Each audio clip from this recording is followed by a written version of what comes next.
Terima kasih Tuhan, kami mengucap syukur buat sore ini kehadiran-Mu di tengah-tengah kami.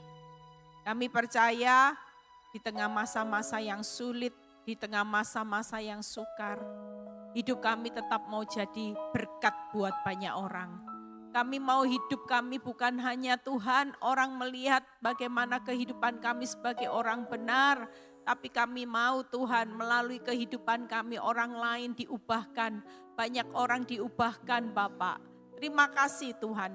Kalau sebentar hamba-Mu akan menyampaikan kebenaran firman-Mu. Urapi bibir lidah hamba-Mu. Berkati setiap telinga yang mendengar. Biar semua kemuliaan hanya kembali kepadamu. Di dalam nama Tuhan Yesus yang percaya berkata, amin. Silakan duduk. Shalom semuanya. Ada sukacita. Ya, terima kasih ya buat kesempatan yang diberikan buat saya untuk di tempat ini. Saya sudah sesi 2 ya. Tadi sesi pertama hidup berdampak. Ini sesi kedua hidup berdampak yang bagaimana yang Tuhan mau inginkan di dalam kehidupan saudara dan saya ya. Hari-hari ini kita jadi orang Kristen, itu standarnya bukan hanya bangga KTP-nya dari Kristen itu sejak lahir. Tapi kalau dari sejak lahir sampai sekarang, saudara itu enggak punya dampak apa-apa. Sementara kita percaya nanti kalau kita pulang ke rumah Bapak, Tuhan tuh tanya, apa sih ya yang sudah kamu lakukan buat aku? Sementara Tuhan sudah mati buat saudara. Kita jujur, hidup kita ini cuma minta Tuhan berkati aku, Tuhan perkaya aku, Tuhan kasih aku rezeki, kasih aku panjang umur, sehat. Ya, yang jadi pertanyaannya kalau sudah dikasih rezeki, sehat, panjang umur, lama hidup di dunia, tujuannya apa? Seringkali kita ini minta Tuhan berkati hidup kita, tapi kita tidak memberkati Tuhan. Tuhan tuh tidak minta kita memberkati Tuhan itu lewat uang, kepintaran kita nyanyi, kepintaran kita khotbah, ya, kehebatan ide kita sampai kita bisa buat segala sesuatu, enggak saudara. Tapi yang Tuhan mau kita memberkati Tuhan itu lewat kehidupan kita sehari-hari. Itu memberkati. Dulu saya ini orang yang tidak sabaran, sekarang jadi sabar, itu memberkati Tuhan. Makanya tadi lagu ini waktu dinyanyikan, itu lagu yang saya ajarkan kalau setiap kali saya khotbah. Ini lagu tadi itu buat peperangan. Khususnya kita yang lagi mendoakan orang-orang yang kita cintai. Ya, misalnya saudara lagi mendoakan anak yang berontak. Saudara lagi mendoakan pasangan yang kehilangan arah. Saudara lagi mendoakan ipar, mertua, saudara. Lagu ini saya ajarkan berulang kali dalam khotbah saya. Kenapa? Karena kita ini nggak bisa jaga hati, mengubah hatinya orang. Nggak bisa saudara.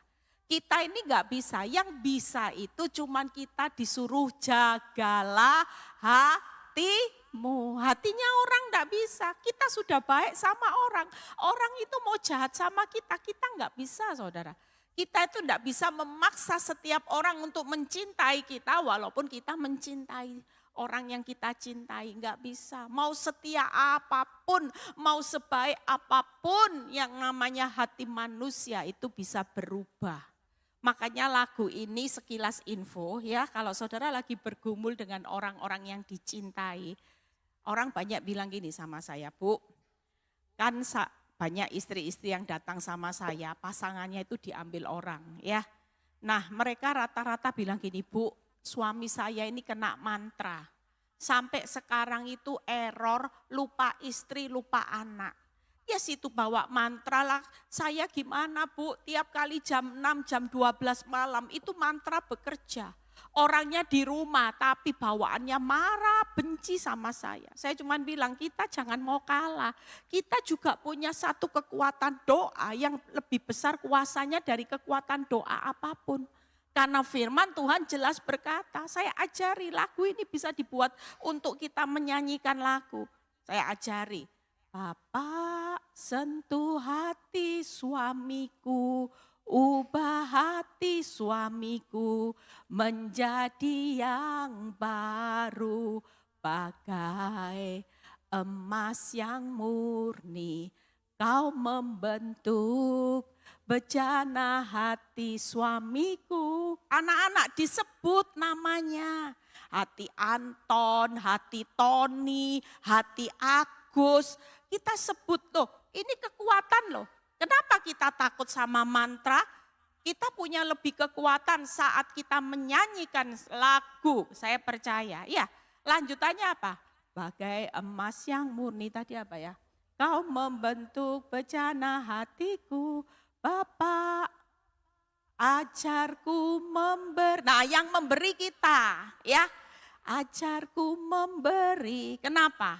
Karena berbahagialah orang yang memberi daripada menerima.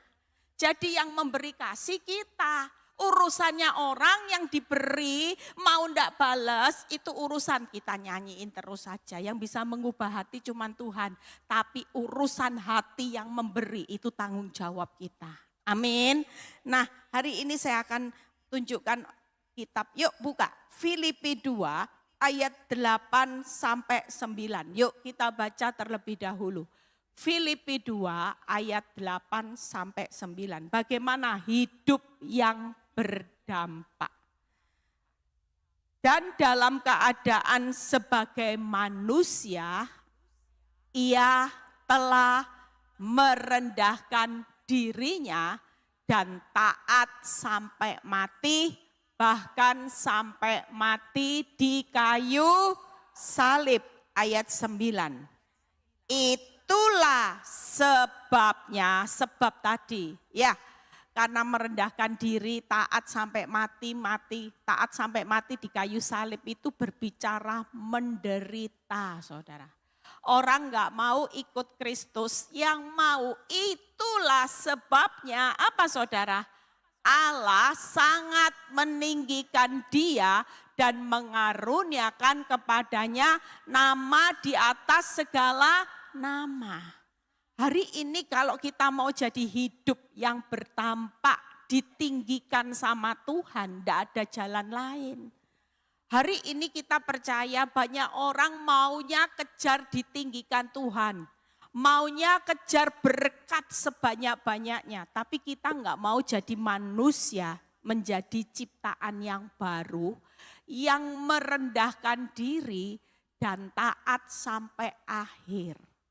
Orang yang hidup berdampak ditinggikan Allah, kita sudah punya enggak kriteria ini? Jangan pernah bangga jadi orang Kristen sejak lahir KTP Kristen, tapi kalau engkau enggak pernah jadi manusia yang punya ciptaan yang baru. Ciptaannya lama terus, ya dari dulu sampai sekarang ya enggak pernah berubah. Suka marah ya tambah suka marah Bu Eli, tidak ada. Tambah diberkati Tuhan, tambah kaya, tambah kemelinti Bu Eli. Sombongnya amit-amit loh, jujur. Mungkin kita bisa bangga dengan kekayaan kita yang semakin tahun kita punya rumah semakin besar, semakin besar, pabrik semakin besar. Tapi itu tidak pernah buat Tuhan bangga. Kalau kita besar, tidak jadi orang benar. Apa artinya besar kalau tidak hidup benar? Semuanya itu tidak ada nilai. Jauh lebih baik hari ini engkau mengalami proses dari rumah besar, sekarang rumahnya RSSS.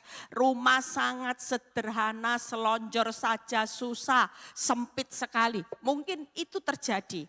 Tapi Tuhan lihat perubahan hidupmu makin jadi orang benar.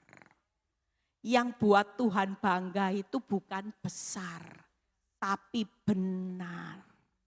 Itu yang Tuhan cari hari-hari ini. Kita mau ditinggikan Tuhan, tapi kita tidak jadi manusia ciptaan baru yang hidup benar. Cuman kejar target kapan omset tambah besar, kapan penjualan tambah besar, kapan target tambah besar.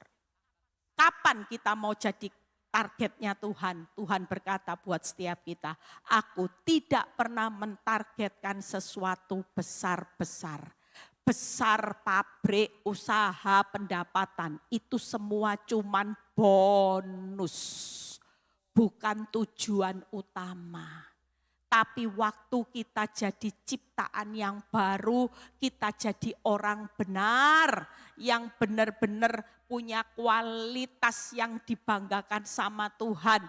Kita hari ini merendahkan diri taat sampai akhir, disitulah kita pasti. Oleh sebab itu, maka Allah sangat meninggikan Tuhan Yesus. Kita sama.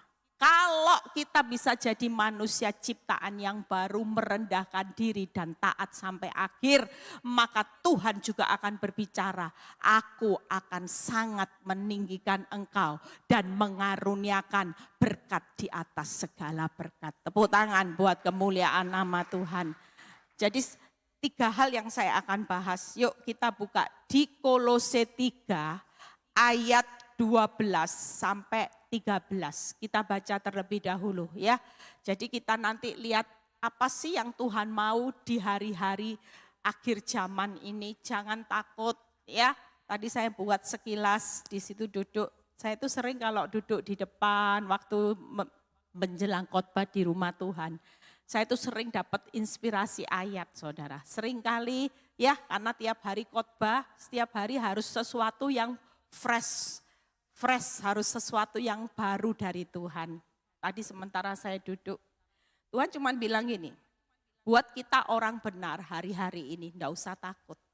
Kalau hidupmu sudah berdampak, urusan semua yang namanya masalah ya, pekerjaan, usaha, apapun hari ini pendapatan semua, Tuhan sudah sediakan semua buat orang benar. Berkat ada di atas kepala orang benar. Diberikannya rejeki buat orang yang takut akan Tuhan. Kekayaan orang berdosa disimpan buat orang benar. Urusan berkat beres ya. Urusan kekayaan, rejeki, semua itu sudah disediakan. Urusan apa lagi? Disakiti hati sama orang, diinjek-injek, tidak dipandang sebelah mata. Tuhan memberikan saya peneguhan. Orang yang direkakan yang jahat, Tuhan berjanji akan merekakan yang kebaikan buat saudara dan saya. Amin. Orang yang direndahkan hari ini oleh manusia, engkau direndahkan, engkau dihina, engkau tidak dianggap orang sekalipun. Tuhan memberikan peneguhan bahwa janjinya ketika manusia merendahkan hidupmu, aku Tuhan Allah yang akan meninggikan engkau. 1 Petrus 5 ayat 6. Bahkan Tuhan memberikan peneguhan, besi menanjamkan besi. Manusia menajamkan sesama. Ketika hidup kita disakiti orang, itu berarti Tuhan sedang menajamkan karakter Kristus dalam hidup saudara dan saya. Amin. Jadi hari ini jangan pernah takut ya. Siapapun kita semua hari ini, mungkin kita lagi tidak punya jalan keluar. Peneguhan hari ini waktu kita bisa hidup berdampak. Tuhan membuka jalan saat tiada jalan. Amin. Tuhan itu akan memberikan pertolongan tepat pada waktunya di balik penundaannya. Jangan takut kalau kita sudah berteriak tapi pertolongan itu belum datang. Pasti pertolongan Tuhan itu tepat pada waktunya. Bahkan Tuhan itu melakukan kemujizatannya di saat semuanya mustahil. Jadi dalam hidup ini kalau saudara pegang firman ini, saudara tidak akan pernah takut. Apa yang perlu ditakuti? Semuanya Tuhan sudah sediakan.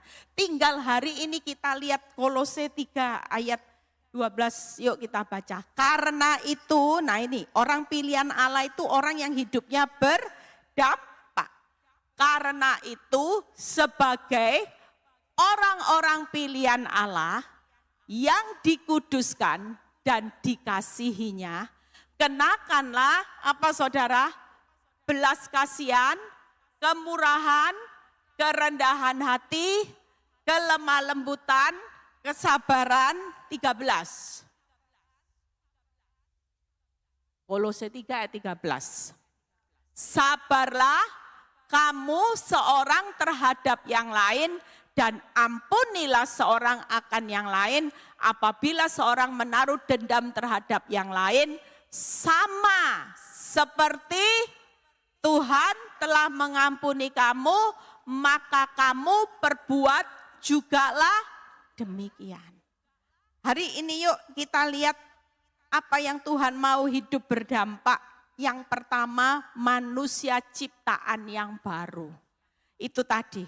Kalau kita hari ini terpanggil sebagai manusia ciptaan yang baru, maka kita sadar, hendaklah engkau sebagai orang pilihan Allah. Orang pilihan Allah itu harus berubah. Hidup tidak akan berdampak kalau kita nggak mau dirubah sama firman. Dengar firman yang menegur, jangan bilang ini firman buat kamu, buat kamu, buat kamu.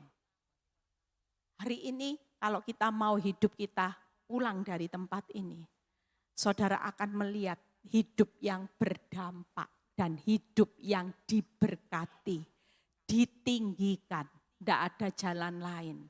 Kita semua sadar diri, kita ini pilihan Allah. Kita bukan berasal dari dunia. Jangan ikut menviralkan dunia. Kawin cerai, judol, pinjol.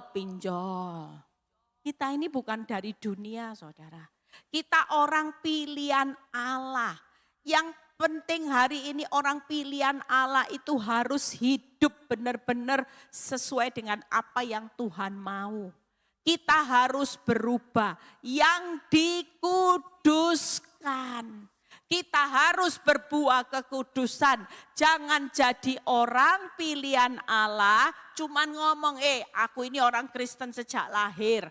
Aku ini melayani Tuhan. Kalau melayani Tuhan tidak pernah berubah, tidak pernah berbuah kekudusan. Bahkan hari ini ingatkan, kita ini orang yang dikasihi. Kalau kita tahu kita dikasihi, maka kita juga hari ini mengasihi Tuhan. Kita juga harus hidup berdampak buat kerajaannya. Sudah tidak kita berubah, berbuah, berdampak. Kalau dalam hidup kita hari ini, kita belum berubah, berbuah, berdampak. Jangan banyak menuntut Tuhan. Tuhan berkati aku lebih, bahagiakan lebih, nyaman lebih, enggak. Tuhan itu mau hidup kita hari ini sebagai orang, ingatkan aku ini orang pilihan Allah yang dikuduskan dan dikasihinya, makanya hidupku harus berubah, berbuah dan berdampak. Hari ini enggak masalah, kita ngalami gagal dalam bisnis, gagal dalam rumah tangga, kita gagal di dalam keuangan, gagal. Mungkin hari ini mau jual aset apapun, bahkan ada banyak orang yang hari-hari ini sudah bangkrut, saudara. Ngalami yang namanya aib. Dulu punya rumah, sekarang dilelang bank. Dulu punya pabrik, sekarang malah disebut orang punya hutang yang banyak. Semua bisa terjadi, tapi satu hal, jangan pernah berkecil hati. Bisnis bisa gagal, rumah tangga bisa gagal. Yang penting hidup kita jangan gagal jadi orang benar. Tepuk tangan buat kemuliaan nama Tuhan. Selama hidup kita tidak pernah gagal jadi orang benar. Ya kalau memang bisnis sepi ya jangan menipu. Kalau bisnis sepi nggak usah korupsi. Kalau hari ini engkau hidup dalam kekurangan, saudara tidak perlu lari ke Gunung Keramat, cari pesugihan pelarisan yang cepat kaya. Saudara tidak perlu itu. Karena nanti pada akhirnya apa yang saudara peroleh dari iblis itu pasti bayar harganya mahal. Tidak pernah iblis kasih saudara cuma-cuma. Hanya kasih karunia Tuhan setiap hari dalam hidup saudara dan saya yang memampukan kita menjalani masa-masa yang tersulit. Amin. Berkat Tuhan yang menjadikan saudara dan saya kaya, susah payah tidak akan menambahi. Itu yang Tuhan mau. Hari ini yuk kalau kita sadar, percayalah kita semua lihat. Hari ini jangan kejar kapan keuanganku berubah, kapan hari ini ekonomiku berubah, rumahku berubah, pabrikku berubah, mobilku berubah, penghasilanku berubah. Enggak, hari ini yang pertama, ubah hidup kita.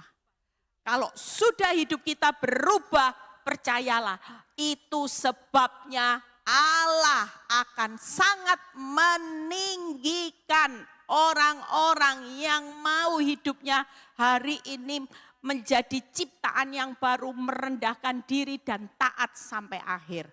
Yang kedua, kita lihat ya, makanya kalau kita ikut Tuhan itu jangan gagal fokus. Yang dikejar besar terus, nanti enggak connect. Tuhan mau benar, saudara besar. Tuhan mau proses, saudara hasil, lu enggak connect. Tuhan suka padang gurun, saudara suka padang berumput hijau. Kenapa Tuhan suka proses? Karena waktu engkau diproses, engkau makin dimurnikan. Waktu engkau di padang gurun, engkau semakin menggantungkan hidupmu kepada Tuhan. Coba saudara ada di padang berumput hijau, uangmu lancar, kebahagiaanmu lancar, usahamu lancar, semua enak. Mungkin hari-hari ini saudara cuman menganggap Tuhan sebagai apa? Ban serep. Tuhan, aku lagi butuh. Tapi selebihnya saudara tidak butuh Tuhan, saudara akan simpan Tuhan. Tidak punya hidup bergantung. Saya percaya padang gurun itu padang yang paling Tuhan sukai. Karena dikit-dikit Tuhan, tidak punya apa-apa. Tapi waktu engkau di padang berumput hijau, sombong. Tuhan tiap hari tunggui saudara, kapan ya anakku ini panggil-panggil namaku. Kapan ya bisa menyembah aku? Jujur, semua yang saudara tidak suka, itu Tuhan suka. Makanya jalani, nikmati, syukuri yang Tuhan suka. Tidak enak ya Bu, padang gurun, ya tidak enak, tapi Tuhan suka. Tidak enak ya Bu, proses, iya tidak enak, tapi Tuhan suka. Kita perlu menjalani, menikmati, syukuri apa yang Tuhan suka.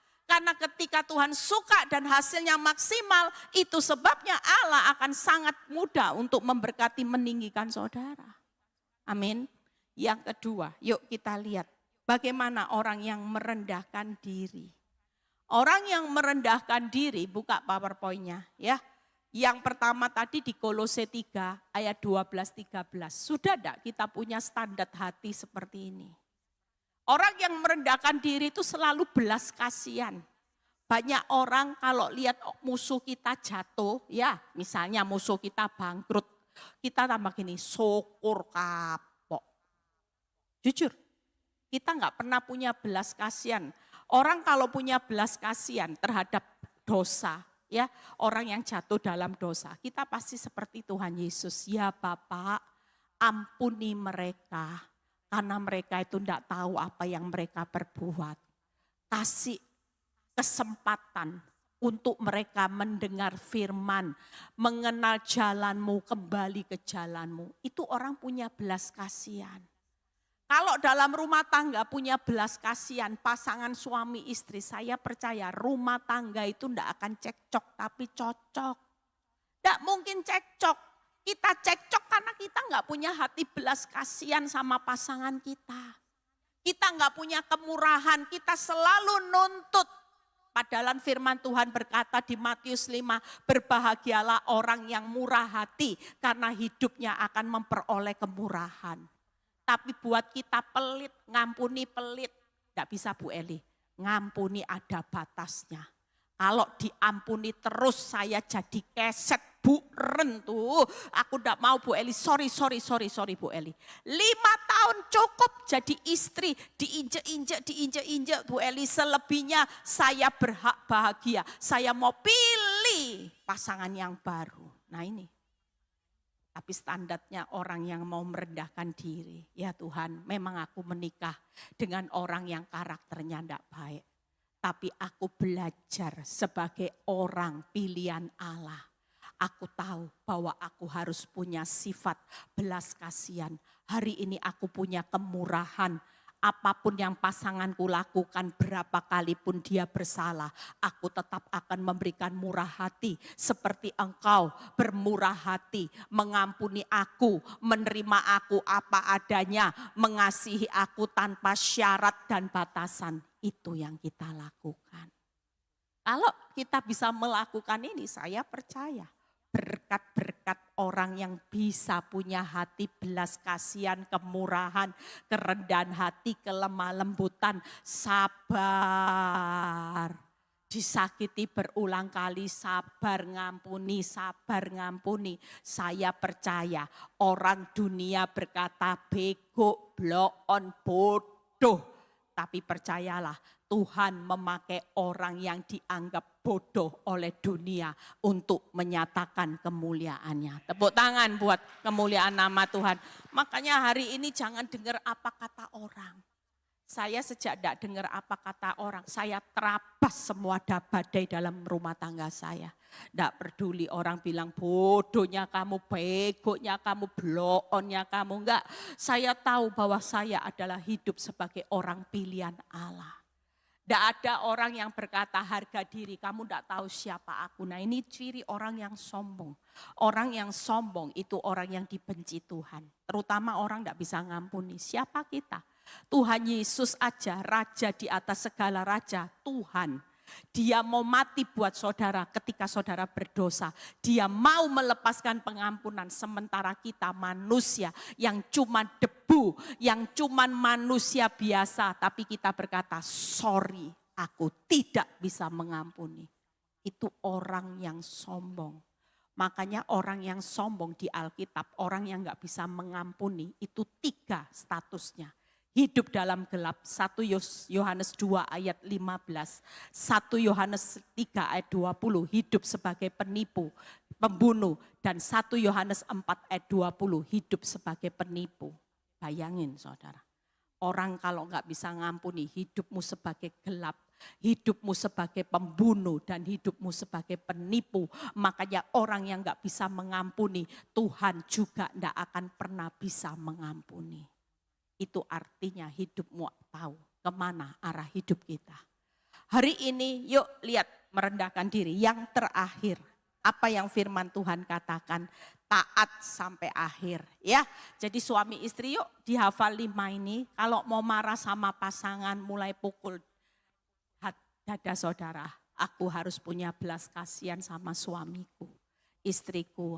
Ampuni Bapak. Kalau dia tadi maki saya kebun binatang karena dia tidak tahu apa yang dia perbuat.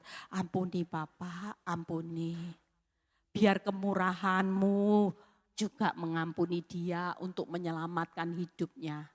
Hari ini punya belas kasihan, murah hati, rendah hati, lemah lembut, sabar. Sudah punya suami yang limited, yang spesial pakai telur Tuhan. Nggak usah banding-bandingkan suaminya tetangga, nanti jatuh cinta sama suami tetangga. Ya, bapak-bapak juga nggak perlu banding-bandingkan istrinya teman, nanti jatuh cinta sama istrinya teman. Tapi mengucap syukurlah buat siapapun yang ada di samping kita. Mau nggak baik, mau cerewet, mau kasar mulutnya, percayalah dialah orang-orang yang dipakai Tuhan untuk menajamkan karakter Kristus buat saudara dan saya. Amin. Saya dulu berpikir kalau saya dulu menikah, Tuhan apa saya ini salah gitu ya. Tapi hari ini saya nggak pernah menyesal. Justru lewat proses yang tidak mudah dalam hidup saya. Bertahun-tahun dengan air mata, dengan rasa sakit. Hari ini saya bersyukur karena ketika Tuhan mulai menajamkan karakter Kristus dalam hidup saya. Dan saya berhasil menjadi orang yang berdampak. Di situ Tuhan pilih hidup saya dari ibu sosialita yang tidak bisa apa-apa. Sekarang menjadi seorang ibu hamba Tuhan. Tepuk tangan buat kemuliaan nama Tuhan. Itu sebabnya hari ini kita kan tidak pernah tahu Tuhan tuh punya tujuan apa buat hidup saudara. Tapi sering kali Tuhan sudah punya planning. Aku akan berkati engkau, aku akan pakai hidupmu, aku akan berkati engkau lebih. Tapi ada ujiannya dulu. Kalau engkau lulus, baru promosinya terjadi. Sadra Mesa Abednego lulus dapur api dulu. Daniel lulus masuk gua singa dulu. Ayub lulus dihabiskan semuanya. Baru ada berkat lipat.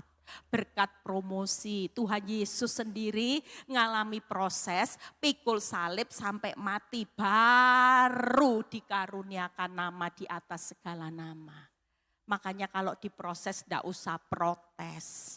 Karena semua ini membuat hidup berdampak. Setelah berdampak semua bonus. Semuanya akan ditambah-tambahkan. Amin. Nah yang terakhir. Taat sampai akhir. Buka Yesaya 55 ayat 6 sampai 7. Yesaya yang berikutnya. Di atasnya ayat yang ke-6. Kita baca terlebih dahulu yang ayat ke-6. Yuk. Carilah Tuhan, ya. Ayat yang ke-6. Nah ini. Selama ia berkenan ditemui. Hari ini selama masih ada nafas. Kita masih punya kesempatan cari Tuhan, saudara. Berserulah kepadanya selama ia dekat. Artinya gini, selama engkau hidup di dunia masih ada nafas kehidupan. Walaupun hidupmu sesusah apapun. Aku ini tetap Tuhan yang selalu berkenan ditemui dan aku itu dekat. Artinya Tuhan itu tidak mungkin jauh dari hidup saudara. Makanya tidak usah cari pertolongan tabrak sana tabrak sini. Kita punya sumber pertolongan yang sewaktu-waktu dia mau ditemui bahkan dia sangat dekat. Makanya kalau ngalami proses tidak kuat. Kalau Tuhan dekat, dia pasti memampukan saudara. Tidak mungkin wong Tuhan itu dekat kok. Tuhan itu Daud bilang apa? Tuhan itu ada di sebelah kananku. Di pihakku. Bahkan tidak ada yang bisa memisahkan kita dari kasih Kristus. Berikutnya ayat 7. Apa yang firman Tuhan katakan kalau kita harus taat sampai akhir? Baiklah orang fasik meninggalkan jalannya dan orang jahat meninggalkan rancangannya. Baiklah ia disuruh apa saudara? Yuk balik.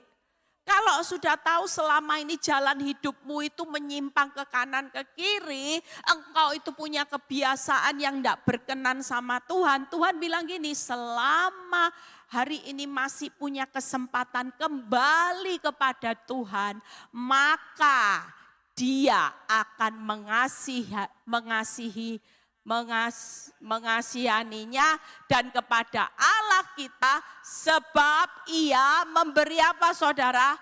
Pengampunan dengan limpahnya.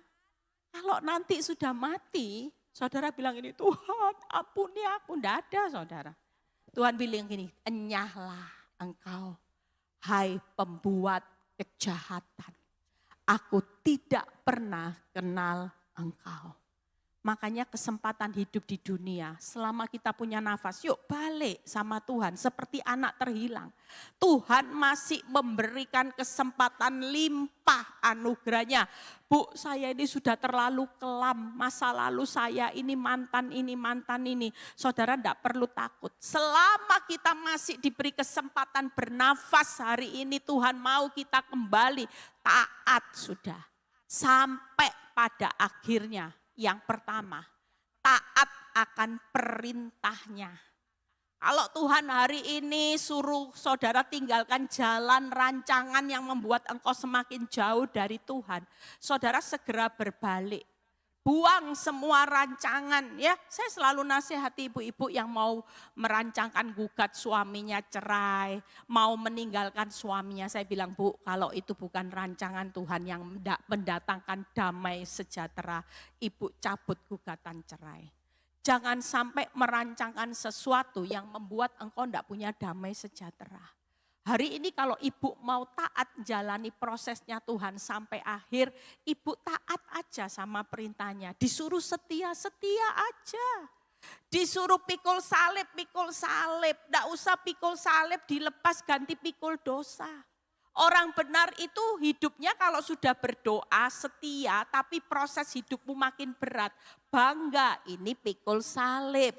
Sementara orang dunia yang cepat kaya, hidupnya tipu-tipu cepat kaya, itu pikul dosa. Jadi jelas perbedaannya, enggak usah membandingkan pikul dosa sama pikul salib, jelas berbeda. Karena orang yang pikul salib hidupnya itu jelas akan menikmati kemuliaan, kemenangan, kebahagiaan selama-lamanya. Tapi orang yang saudara lihat, orang dunia yang enak, tipu-tipu kok enak, itu jelas pikul dosa. Upah dosa adalah maut. Saudara mau pikir mana? Kalau buat saya ketika saya mengerti Kristus, saya bilang enggak apa-apa. Salib itu mulia saudara. Jangan ditukar salib. Gara-gara hidup menderita, saudara lepas salib, saudara mau balas dendam, saudara pikul dosa. Wales yang jahat, awas. Nah ini, hari ini enggak ada value apa-apa. Makanya yang kedua, taat menyelesaikan prosesnya. Sudah, yang penting saudara taat di setengah proses kembali sama Tuhan. Karena proses itu tujuannya bukan menghancurkan masa depanmu, bukan menutup masa depanmu, tapi proses Tuhan itu hanya membawa saudara berbalik dan bertobat kembali. Seperti anak terhilang, kalau tidak ngalami badai di luar sana, tidak kembali. Kita kadang-kadang terlalu enak hidupnya sampai saudara tidak pernah kembali sama Tuhan. Saudara meremehkan arti ketaatan. Orang taat itu tidak bisa pilih-pilih. Jujur, orang taat tidak bisa pilih-pilih Tuhan. Aku sudah tidak bunuh, tidak curi, tapi aku tidak bisa ngampuni. Nah ini, orang setengah taat itu sama aja, namanya tidak taat. Sekali taat, saudara harus taat akan segala perintahnya. Yang ketiga, taat itu menyelesaikan kehendak Bapa. Hari ini yuk, selama masih ada nafas kehidupan, kesempatan, Tuhan bilang, ayo, aku masih memberi engkau limpah kasih karunia. Taat aja. Enak ndak enak jalannya Tuhan, jalani. Sudah, ini tetap jalan yang terbaik.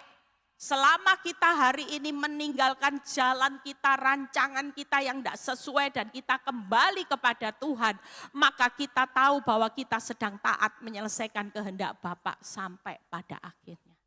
Amin. Dan orang yang taat menyelesaikan kehendak Bapa, maka Tuhan akan memberikan kasih karunia-Nya, meninggikan, mengaruniakan, mengangkat hidupmu hari-hari ini secara luar biasa. Tepuk tangan buat kemuliaan nama Tuhan. Yuk, saya sudah selesai. Bangkit berdiri, pemain musik boleh maju ke depan. Ya, hari ini pulang, nanti lihat hidup berdampak itu apa, ingat ya. Jadi manusia ciptaan yang baru. Ya, ingat ya, siapa manusia ciptaan yang baru? Kita adalah orang pilihan, yang dikuduskan, dikasihi. Ya, rendah diri, ingat ya, rendah hati, lemah lembut, hidup dalam belas kasihan, kemurahan, sabar.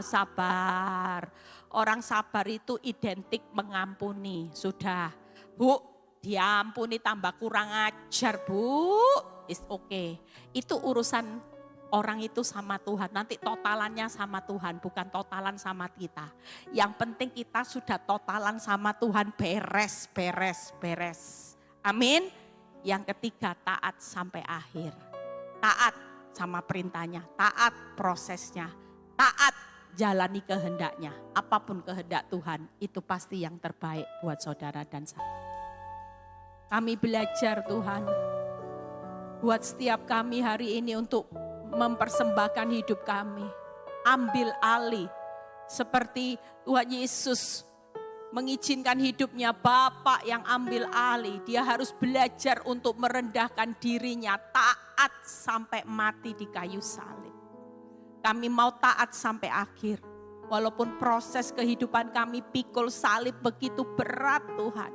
Begitu sakitnya luar biasa. Tapi kami mau sore ini kami menyerahkan sepenuhnya kehidupan kami ke dalam tangan-Mu. Kami percaya Tuhan pada akhirnya Tidak ada perjalanan hidup orang benar yang berakhir dengan sia-sia. Semua jeripayah kami Tuhan, Engkau sedang perhitungkan. Bahkan Kau sudah sediakan semua bonus, semua yang Engkau tambah-tambahkan di dalam perjalanan hidup kami di depan. Terima kasih Bapa, berkati setiap anak-anak-Mu. Pulang kami akan mengubah, bukan lagi mengubah masalah, tapi kami mengubah hidup kami. Kami mau memberkati Tuhan dengan kehidupan kami sehari-hari Tuhan. Bukan dengan harta kami, kepintaran kami, semuanya, tapi dengan kehidupan kami. Berkati ya Bapak yang sudah melayani Tuhan sore ini, jeripayah mereka tidak pernah sia-sia. Berkati Tuhan gereja Betani Jombang ini Tuhan, Engkau kirim jiwa-jiwa yang luar biasa. Berkati Bu Henok yang sedang ada di Amerika Tuhan. Engkau memberikan kesehatan pelayanannya, seluruh keluarganya Tuhan Kau berkati. Terpuji namamu Bapa, di dalam nama Tuhan Yesus yang percaya berkata.